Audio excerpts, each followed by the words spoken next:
Hello and welcome to session 164 in the AISafety.com reading group. Tonight we have a very unusual paper which is not really about AI safety at all, but is instead a tutorial on machine learning and data science tools with Python by Andreas Holzinger and Markus Blois. They are both associated with Medical University of Graz, and Andreas Holzinger has created an organization called Human-Centered Artificial Intelligence. This is a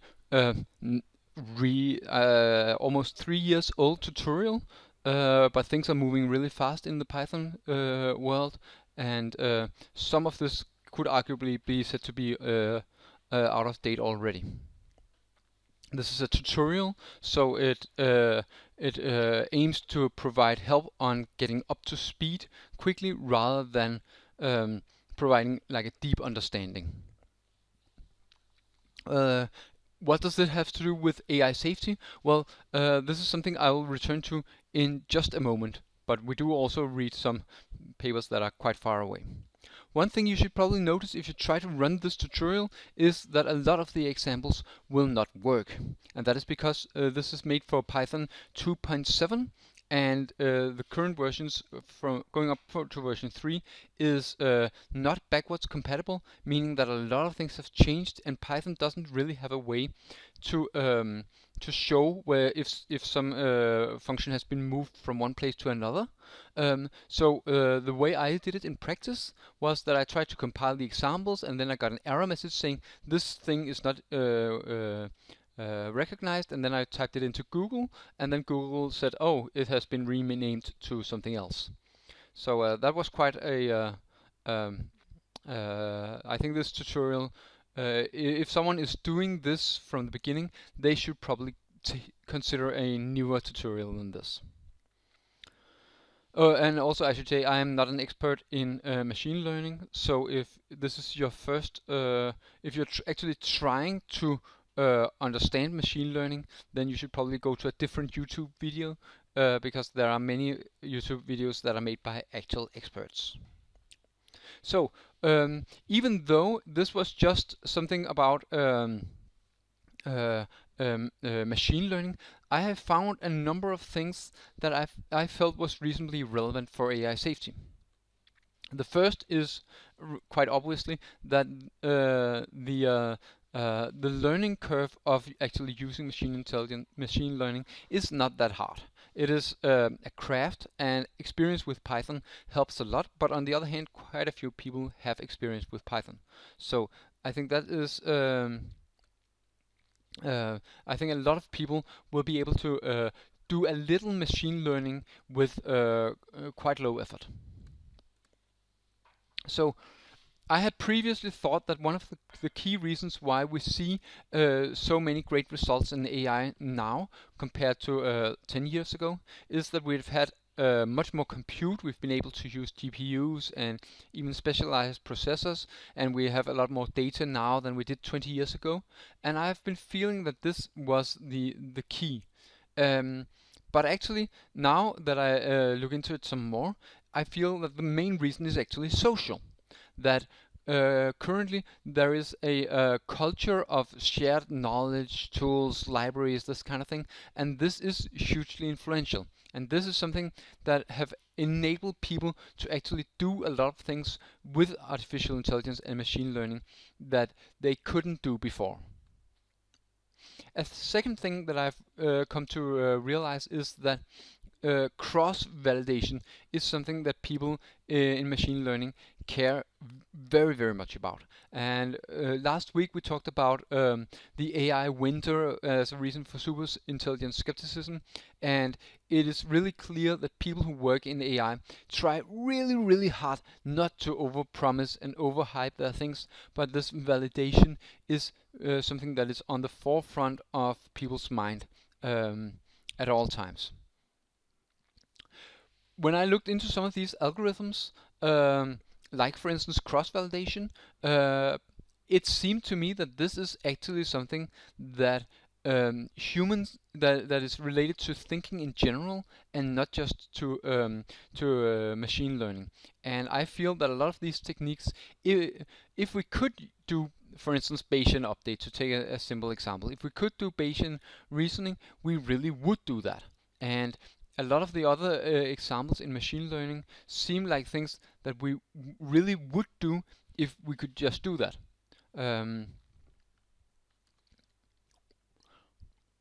So another thing was that generalizing, my initial thought before I actually dived a bit deeper into machine learning was that there are people who work in AI and there are people who work in artificial general intelligence. And generalizing is what people in AGI care about. That turned out to be quite wrong, because I think if you're someone who works in AI, either as a researcher or a practitioner, what you really care about is minimizing generalization errors. And that is the alpha and omega of um, uh, of all machine learning, not just AGI research. So for this reason, I have updated towards having a much less firm delineation between AI and AGI. Another thing that I maybe was not quite as aware of previously was that many of the techniques in deep learning actually seem like they would perform roughly as well as other techniques, but that require that you have some domain knowledge so you can model some good features that you can use as input. And the key thing that deep learning enables you to do is to some extent dispense with this domain knowledge and just use a lot of information, and then instead of having human domain experts extract the features, then you let the neural network do that itself. So it's explicitly cutting the domain expert out of the loop. So with all this out of the way, let's open the tutorial. And the tutorial suggests that you install, of course, Python, and in particular the IDE that well, I'm familiar as a professional programmer. I'm more familiar with IDEs, and in particular, this Spyder seems reasonably close to you know, all other IDEs. So let me just make the screen a bit larger so you can see what's actually going on. But first, if we just go really through the rest of the first part of the tutorial. So there are some talks about Python, and I feel that knowing Python is a big part of the craft of actually doing machine learning, and it's something that, of course, a lot of people work as programmers and a lot of people have rudimentary knowledge about Python, but I think having some kind of grasp over the mechanics of the language is something that's going to help a lot, in particular in the beginning. Data visualization is also something that is quite easy to do and really important, because the way humans think about like an n by n matrix, tensor, vector, or something like that, that's something that we really can't understand it, and just looking at the data tells us absolutely nothing. The main way that humans understand data is visual. That's the highest bandwidth channel into our brain, and that means that even though the computer can understand these large matrices in a different way, then for humans to actually work with it, we really crucially need visualization. So I believe if you're doing anything with anything seriously with machine learning, then reading Tufte about how to visualize data or something like that is probably a really good, if not first step, then one of the early steps. And fortunately, Python has taken this to heart and has great support for visualization. So moving on to machine learning itself. Here we have, we'll start out with a reasonably simple example, linear regression 9.2. So this should probably be the script I have here. No, it's not. This is the script here. So I'll again make it larger. This is the Spider IDE, and we start with importing some libraries. This is reasonably standards and things that will help us. Okay, so I can't use F9 for recording or F9 to actually run this. I have to use the button up here, otherwise it will pause the recording, which is reasonably annoying. So I'll try not to press F9. So we've loaded in these standard standard modules. In particular, there's one with some data sets, and let's try to load this in. And here we can see the variables that we have, and so there are.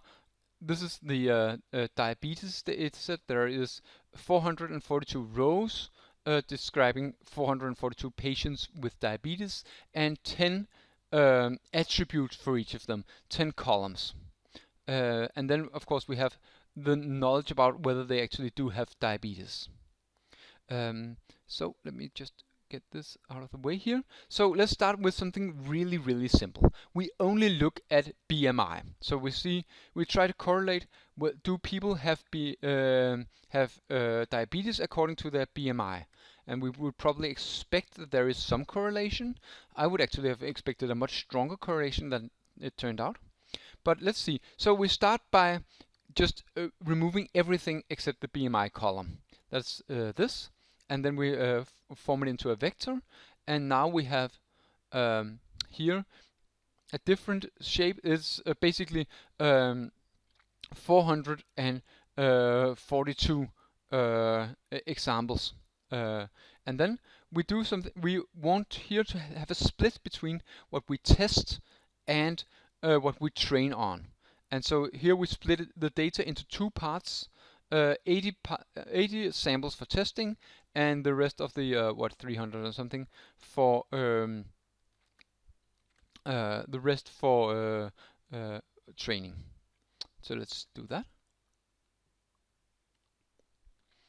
Here I pressed something wrong, so it's because I forgot to run this. So I need to run all of this together, and here.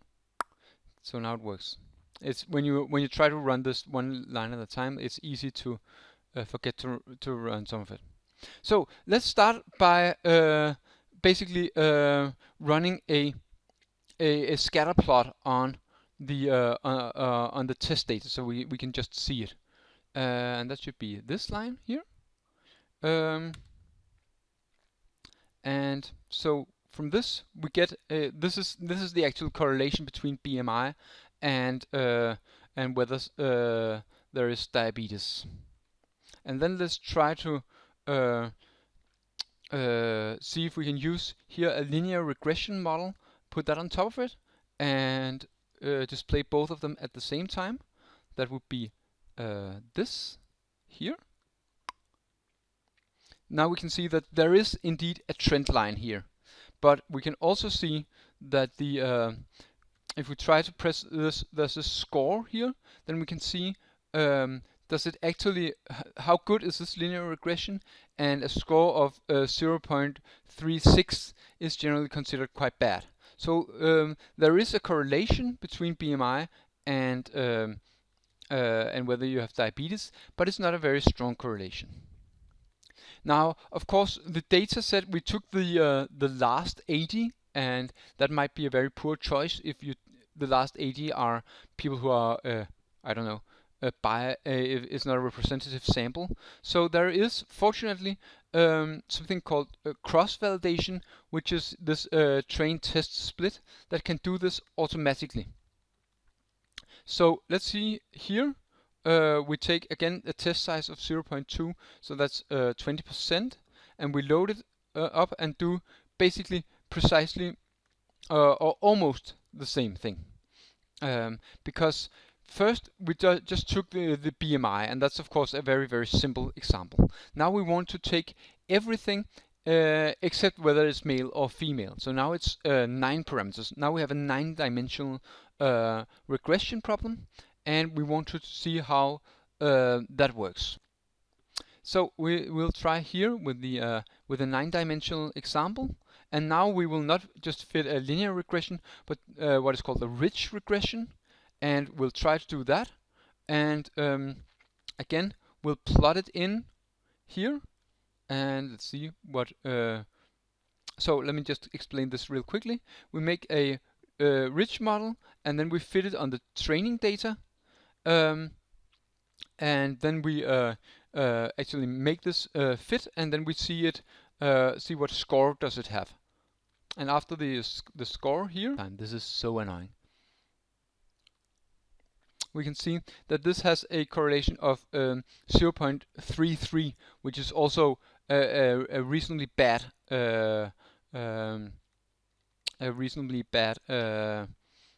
prediction. So let's try to plot this comparison again in the 9-dimensional value and plot what are the values that we predict compared to whether to the actual values, and we'll get this graph here, which again there is a positive correlation, but it's quite bad.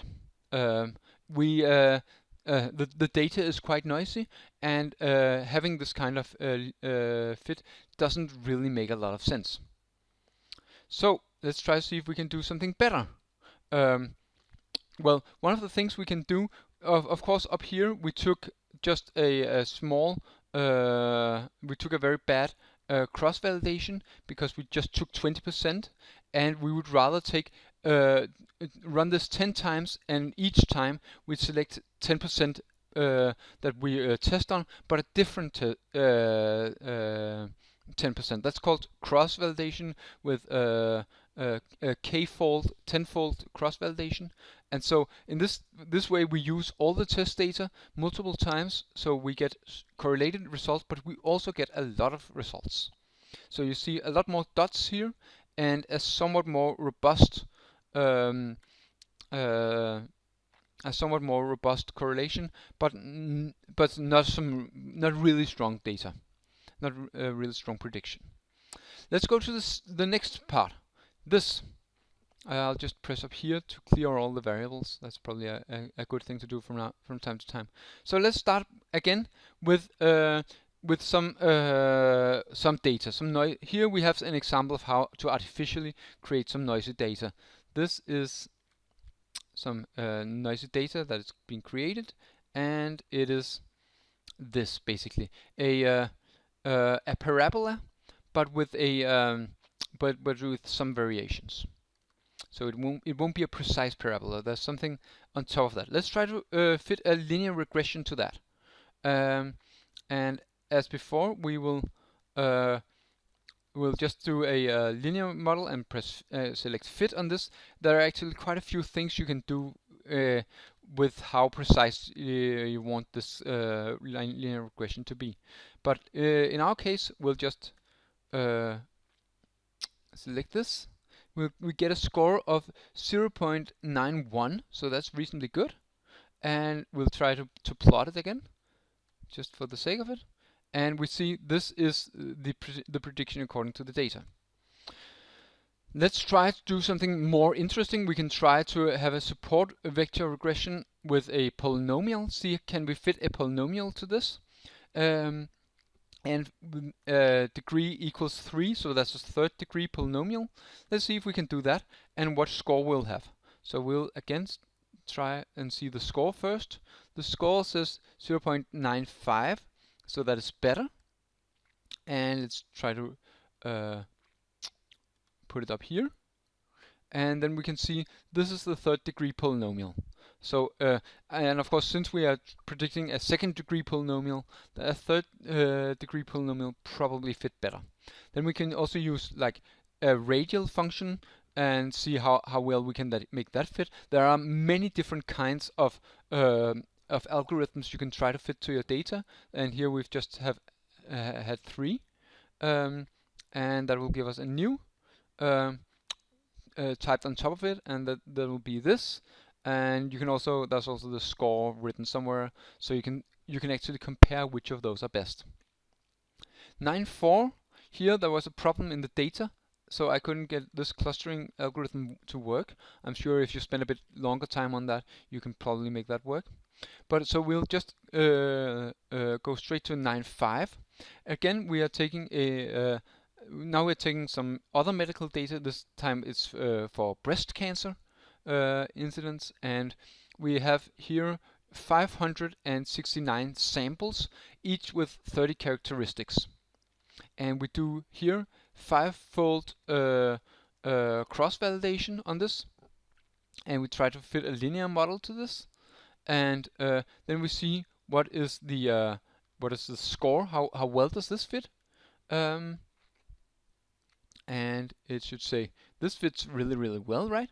And then we try to make you can get more data out of this, a classification report here where you can see all kind of statistical values for how well do you actually fit this this data. Moving to 9.6 here, the last. Again, we are using the breast cancer data, and the breast cancer data, of course, if we just have a look at it, it's in 30 dimensions, and trying to understand data in 30 dimensions is something that humans are really poor at. So we can do what's called a principal component analysis, PCA, and try to fit this into 2 dimensions. So we find the 2 dimensions. If you imagine this is a 30 dimension vector space, then you find the 2 dimensions you can project it down to that are most relevant. So we try to do this, and let's see what we can come up with.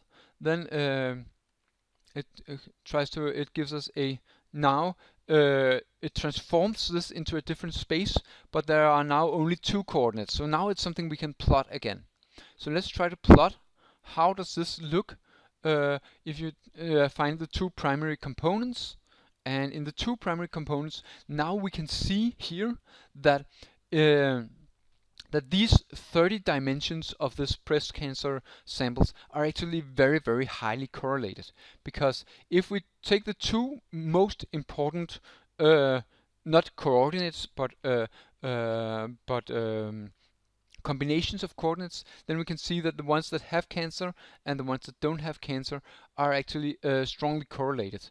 You can even imagine that you can make a line here among this principal component, and then you can distinguish quite well which are on this side of the line and which are on the other side of the line. And indeed, they do this here. They don't plot it. The tutorial doesn't plot it. It just says, let's assume we can make this regression. How well can it be? And here it says 93%. So it means actually that if you just fit a linear problem to this, a linear model to this 30-dimensional data, you can distinguish between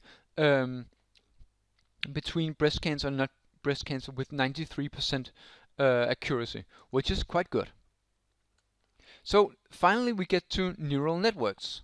So there's a bit more about how to install it that I won't go through here. But let's just take another example here where we again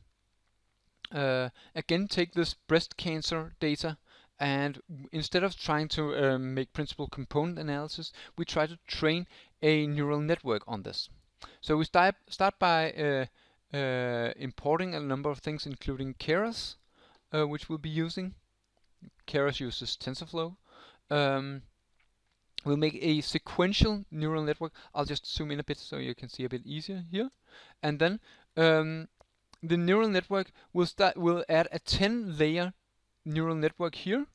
A dense layer with 10 neurons and a linear activation function, and then another also linear activation function with 6 neurons, and then finally 2 here with a softmax. These are this might not make a lot of sense, but this is basically how you draw your neural network. You might have seen these drawings where you have these neurons with the connections, etc.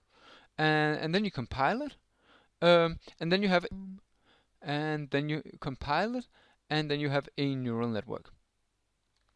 So now we have a neural network. Let's load in the breast cancer data once again and today we use half for training, half for tests, so it's a twofold cross-validation we'll be using, and we'll take this to run, and then we'll try to actually fit this on our model. And let's try to do that. And it says I have not defined something, so it's because it's very easy for me to skip one of these. Let's try again. So now you can see the neural network is being trained. Here, let's try to take this out so we can see a bit more. That if you go, that was wrong. If you go up here, you can see basically the first epoch while it's being trained. It's training on 284 samples of maybe breast cancer and validated on 285. And in the beginning, we have a loss that is really big and an accuracy that is really, really bad. But as we train the neural network, you can see it goes further and further. Then the loss function decreases, whereas the accuracy increases, both on the training and test data, until we get an accuracy here of 90% and a validation accuracy of 92. Let's see how we can graph this. We can make a classification report and we can plot it, and let's just have a look at the plot. It'll come here, so we can see as we train the neural network, the loss decreases and the accuracy increases. And of course, around this point, it makes no sense to continue training. We'll get roughly this accuracy from trying to detect breast cancer using a neural network. So that is basically all for today. So thank you and see you next week.